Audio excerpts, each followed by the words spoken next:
Assalamualaikum warahmatullahi wabarakatuh. Berjumpa lagi dengan saya Qoidatus Syariah.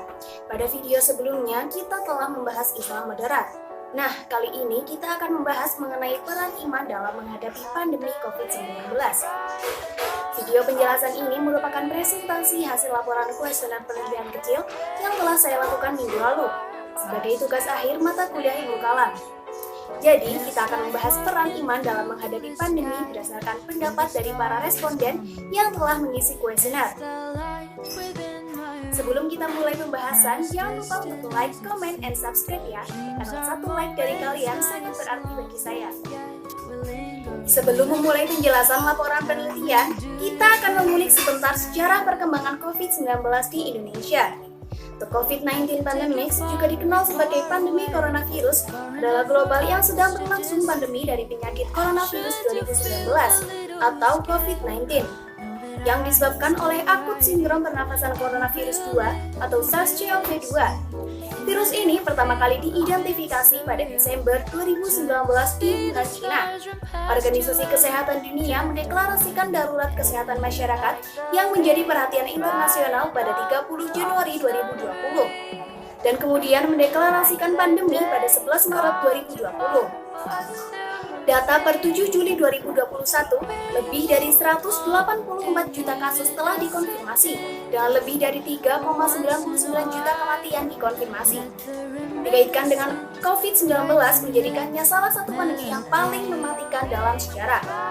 Virus COVID-19 mulai terdeteksi pertama kali di Indonesia pada tanggal 2 Maret 2020, dengan penambahan jumlah kasus positif yang terus meningkat di setiap bulannya.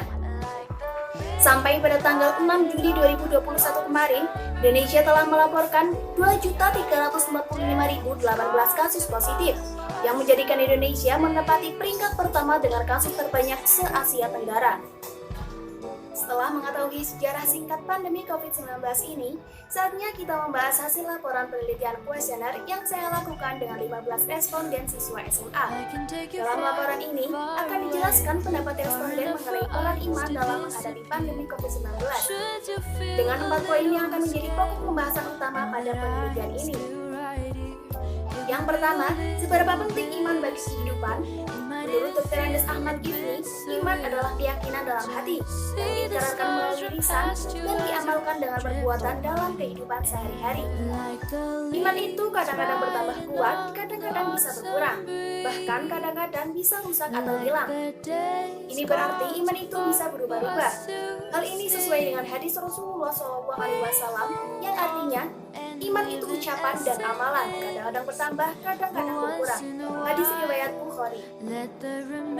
Berdasarkan hasil dari kuesioner yang saya buat dengan 15 responden siswa SMA, mereka memiliki pandangan yang sama tentang seberapa pentingnya iman bagi kehidupan, yaitu sangat penting. Hal ini membuktikan bahwa mereka telah mengetahui peran iman dalam kehidupan mereka, sehingga mereka dapat menilai seberapa penting iman bagi kehidupan. Lanjut pada poin yang kedua, bagaimana definisi iman menurut Anda? Pada poin ini, saya memberikan 3 pilihan kepada responden terkait definisi iman, yaitu yang pertama, apakah iman itu harus pasrah atau jabariyah? Yang kedua, apakah iman itu harus aktif atau usaha sendiri atau qadariyah? Dan yang ketiga, apakah iman itu harus ikhtiar dan berdoa serta menyeimbangkan keduanya atau moderat atau ahlus sunnah? Dari 3 pilihan tersebut, semua responden berpendapat bahwa iman itu harus ditunjukkan dengan bentuk ikhtiar dan disertai dengan doa, yang mana di antara keduanya harus seimbang, atau yang biasa kita sebut dengan moderat ahlus sunnah. Hal ini berarti pemahaman moderat telah tertanam dengan baik pada siswa SMA di Pekalongan. Selanjutnya, poin yang ketiga, bagaimana cara menghadapi pandemi COVID-19?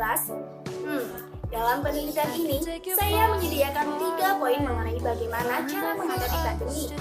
Yang pertama, pasrah kepada takdir dengan hanya berdoa. Yang kedua, usaha dengan mematuhi protokol kesehatan. Yang ketiga, menggabungkan antara keduanya dengan seimbang. Semua responden berpendapat sama mengenai bagaimana cara menghadapi pandemi COVID-19, yaitu mereka memilih poin ketiga untuk menghadapi pandemi. Dalam menghadapi pandemi ini, kita perlu menyeimbangkan antara doa dan usaha. Mematuhi protokol kesehatan, menjaga jarak, dan menjauhi kerumunan merupakan bentuk usaha kita dalam menghadapi pandemi COVID-19. Di samping usaha itu, haruslah disertai dengan doa, karena usaha tanpa doa hanya akan sia-sia.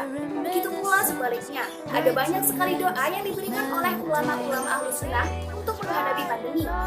Doa itu bertujuan untuk menenangkan hati kita dan mengurangi rasa takut kita pada pandemi. Seperti doa berikut ini yang merupakan karangan gabungan dari ulama-ulama Ahlus Sunnah terdahulu, yang berbunyi, Ya ammanal khaifin aminna mimman akhaf, najina mimman akhaf, salimna mimman akhaf. Yang artinya, wahai Tuhan yang memberi rasa aman kepada orang-orang, selamatkanlah kami dari apa yang kami takuti. Beri kami rasa aman terhadap apa yang kami takuti. Selanjutnya, poin yang keempat atau yang terakhir, yaitu bagaimana cara meningkatkan iman selama pandemi. 9 dari 15 responden berpendapat bahwa pada saat pandemi seperti ini, mereka meningkatkan iman dengan cara selalu rajin beribadah dan memperdalam ilmu agama dengan mendengarkan kajian Islam di televisi ataupun sosial media.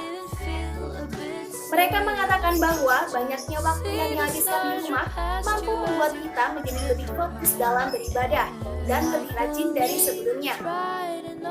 Kesembilan responden tersebut yaitu Anggi Yunita Rahmawati, Fitriana Salsabila, Sasi, Cindy Olivia, Hilda, Veronica Ani Syafira, Hera Fitriani, Naila Kavina, dan Rini. Berbeda dengan kesembilan anak tadi, Ayu Umaira, Putri Nariska Karina, dan Kumala Sari berpendapat bahwa dalam masa pandemi kita dapat meningkatkan iman dengan cara senantiasa berdoa, bersabar, dan berusaha dengan mematuhi protokol kesehatan. Mereka berpendapat bahwa untuk meningkatkan keimanan dalam masa pandemi tak hanya dengan berdoa dan beribadah saja. Menggunakan protokol kesehatan mampu meningkatkan iman kita. Dengan menjaga kesehatan tubuh kita merupakan bentuk dari rasa syukur kita atas pemberian Allah Subhanahu wa Ta'ala dan menjaganya dengan baik. Pendapat yang berbeda diutarakan oleh Muhammad Saiful Akbar. Pada masa pandemi seperti ini, ia meningkatkan keimanannya dengan cara mempercayai adanya COVID-19. Ia berkata bahwa adanya COVID-19 merupakan atas kehendak Allah Subhanahu wa Ta'ala. Kita dilarang takut secara berlebihan dengan virus COVID-19.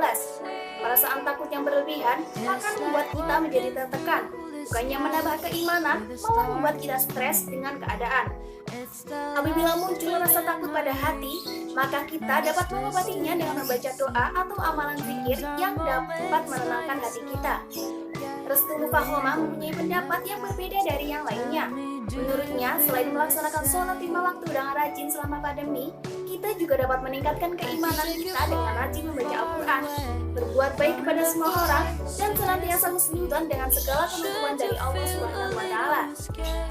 Menurutnya, berbuat baik kepada semua orang selama pandemi dapat dilakukan dengan cara saling berbagi dengan tetangga, memberikan semangat kepada teman atau tetangga yang terkena COVID-19, serta memberikan sedekah atau sumbangan ke daerah yang terkena lockdown. Senantiasa husnudzon kepada Allah merupakan suatu bentuk kita bersyukur dengan apa yang Allah berikan dan percaya bahwa di balik pandemi ini pasti ada hikmahnya.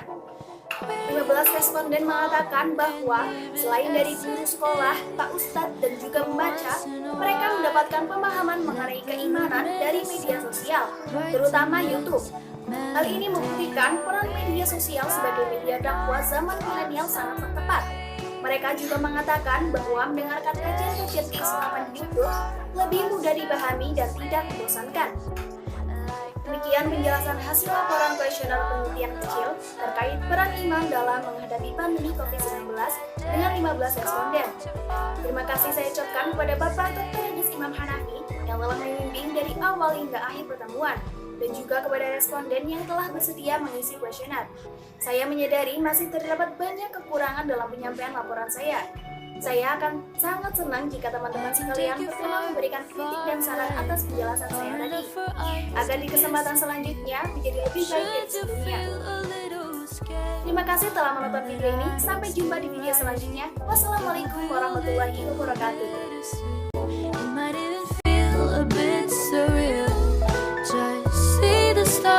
Past you as you drift apart in the air, like the leaves right